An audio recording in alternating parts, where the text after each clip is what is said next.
궁금한 점들은 꼭 미리 체크해 두셔서 꼭 전달이 이루어져야 합니다. 아이를 위해 어떻게 참여해야 하는지 공유해 드리도록 하겠습니다.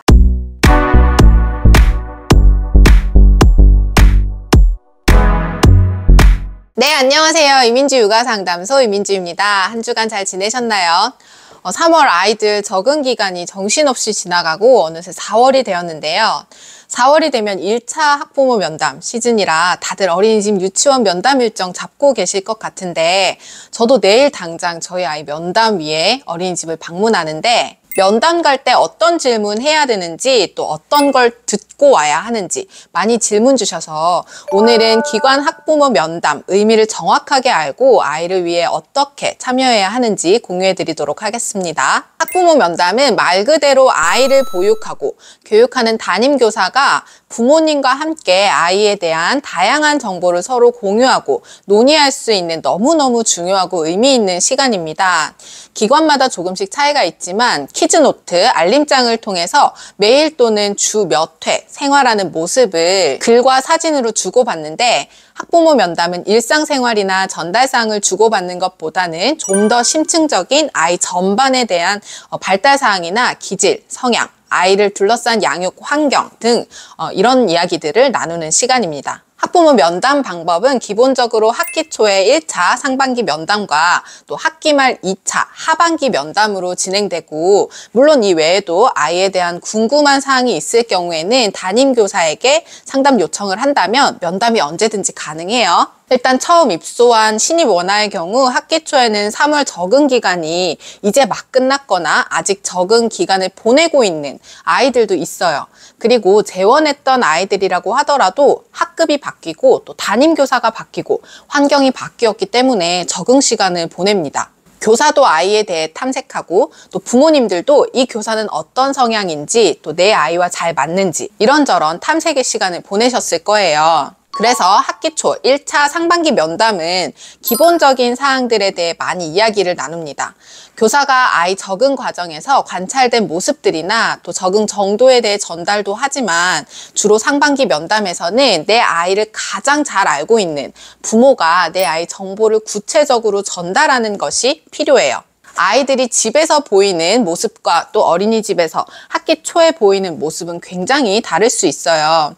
그래서 담임교사가 좀 더 아이에 대해 정확하게 또 빠르게 파악하고 이해하기 위해서는 이 기본적인 아이 기질, 성향, 발달 정도와 좋아하는 것, 또 식습관이나 수면 습관, 힘들어하는 예민한 부분들, 이런 정보들을 전달해주면 훨씬 도움이 될 수 있어요.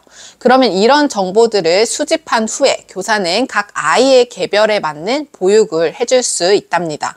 반면에 학기 말 2차 하반기 면담은 부모가 교사에게 정보를 전달하는 것보다는 교사가 이제 수개월 동안 아이를 관찰하고 함께 생활하면서 아이 전반적인 발달 사항이나 이 아이가 잘하는 강점과 또 어린이집에서 좀 더 신경 쓰고 있는 부분이 있는데 가정과도 연계해서 도와줄 수 있으면 좋겠다 하는 부분들도 내용을 전달하게 됩니다. 면담 진행 방식은 대면 면담과 비대면 면담으로 가능한데, 코로나 이후 특히 비대면 면담이 자연스럽게 좀 많이 이루어지더라고요. 대면 면담은 말 그대로 부모가 직접 아이가 생활하는 기관에 방문해서 담임교사를 만나서 이야기를 나누는 것이고, 비대면 면담은 전화 면담이나 줌 등 다양한 방식으로 이루어지기도 하죠. 워킹맘이거나 출산하셨거나 또 면담 시간 동안 아이를 봐줄 수 있는 여건이 되지 않는다면 비대면 면담으로도 이루어지는데, 저는 교사였을 때도 그렇지만 되도록 가능하다면 대면 면담을 추천합니다. 그 이유는 차량을 이용하는 아이들은 물론이고 직접 등하원을 시키더라도 현관에서 보통 아이를 인계하기 때문에 평소에는 실제로 아이가 생활하는 교실 내부를 살펴보거나 어린이집 내부를 들어가서 둘러보고 또 분위기도 느껴볼 수 있는 기회가 없어요. 그렇기에 학부모 면담 기간을 통해 아이가 매일 오랜 시간 보내고 있는 공간을 눈으로 직접 볼 수 있는 기회를 가질 수 있겠죠. 또 한 가지는 등원 시간에는 교사와 간단하게 아이에 대해 주고받는 대화가 있을 수 있지만 사실 다른 아이들을 보육하는 시간이기 때문에 내 아이에 대한 깊이 있는 대화, 또 전달은 불가능해요. 그래서 면담 시간 동안에 선생님 얼굴을 보고 교사는 부모님 얼굴을 보고 질적인 대화를 나누는 중요한 시간이 될 수 있습니다. 면담 시간은 20분에서 30분 정도 진행되고 상황에 따라 10분에서 15분 정도 더 추가로 진행되기도 해요. 면담 시간이 길지 않지만 사실 대화를 나눠보면 짧은 시간도 아니에요. 그래서 면담 전에 기관에서 학부모 면담 신청서, 안내지를 배부해 주시면 미리 나누고 싶은 이야기나 궁금한 점들을 구체적으로 적어서 전달하면 그 30분이라는 시간이 더 알찬 시간이 될 수 있겠죠. 자, 면담 때 나누어야 하는 내용 및 필수 질문사항 알아볼게요. 첫 번째는 적응 여부. 1차 면담에서는 특히 신입원화든 재원생이든 적응 여부에 대해 확인하세요. 울면서 엄마와 헤어지더라도 헤어진 후에 아이들의 모습이 굉장히 중요하기 때문에 일과 중에 엄마를 찾으며 계속 울음이 길거나 자주 울면서 힘들어하지는 않는지, 또 식사를 잘 못하거나 낮잠을 잘 못 자진 않는지 등 확인할 수 있어야 합니다. 두 번째는 일과 운영 및 참여 모습. 어린이집이나 유치원은 운영 시간이 있습니다. 간혹 가고 싶은 시간에 가고 하원하고 싶은 시간에 하원하고 등원했다 안 했다 이렇게 들쑥날쑥 그런 경우도 있는데, 물론 아이가 너무 어리거나 또 컨디션에 따라서는 쉬는 날도 있고 또 늦잠을 자는 날도 있을 수 있어요. 그리고 힘들어하는 기간 동안에는 좀 일찍 하원을 할 수도 있습니다. 하지만 기본적으로 아이의 건강과 발달 그리고 생활 습관을 형성하는 데도 규칙적인 일과는 매우 중요해요. 특히 적응을 힘들어하는 아이라면 더더욱 규칙적으로 등원하고 또 규칙적인 일과 경험을 일관되게 하는 것이 적응에 큰 도움이 될 수 있는데요. 많이 울면 엄마가 안 보내던데, 아침에 일어나지 않고 짜증내면 늦게 가던데, 이런 경험들이 쌓이면 결국 아이는 점진적으로 적응을 해가는 것이 아니라 이 방법 저 방법을 써가며 등원하는 것을 거부할 것이고, 또 안정적으로 기관과 대교사의 애착을 갖거나 신뢰할 수 있는 상황을 기대하기는 힘들어요. 그래서 이런 부분들은 교사와 나누며 기관의 하루 일과 운영에 대해 부모가 정확하게 인지하고 내 아이가 어떤 시간을 즐거워하고 또 어떤 시간을 힘들어하는지 파악하는 것이 매우 중요해요. 동적인 활동 시간 참여는 어떤지, 또 정적인 활동 시간 집중하고 참여하는 정도는 어떤지, 식사 시간은 힘들어하지 않는지, 특별 활동 시간은 잘 참여하는지 등등 체크해 주셔야 합니다. 저의 경우 아이가 낮잠 시간을 힘들어했어요. 적응이 어려워서가 아니라 태어나길 잠이 좀 예민하고 또 잠이 없는 아이이기 때문에 어느 정도 예상하고 있었고 또 예상에서 벗어나지 않았어요. 그래서 교사와 소통하면서 낮잠 시간을 맞추기 위해 많이 노력했는데요. 밤 수면 시간을 30분 정도 늦춰주고 아침 기상 시간을 30분 정도 일찍 당겨주고, 선생님은 수면하는 자리를 문 쪽이 아니라 되도록 교실 안쪽으로 옮겨주시거나 또 양쪽 옆에 좀 잘 자는 아이들을 눕혀주셔서 낮잠 적응을 도와주시기도 했어요. 아이가 일과에 잘 적응하고 즐겁게 참여하는 것만큼 매일 건강하고 행복하게 성장한다 판단할 수 있는 기준이 어디 있겠어요. 어린이집 일과 운영 및 아이 참여도는 꼭 체크하는 부분이어야 합니다. 자, 세 번째는 담임교사 및 친구 관계인데요.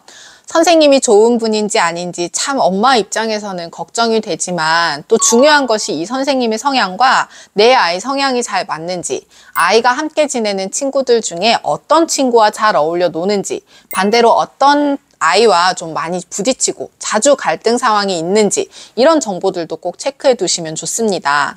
그 과정에서 내 아이의 기질과 성향에 대해 좀 더 소통하면 아이에게 도움을 줄 수 있는 부분이 많을 거예요.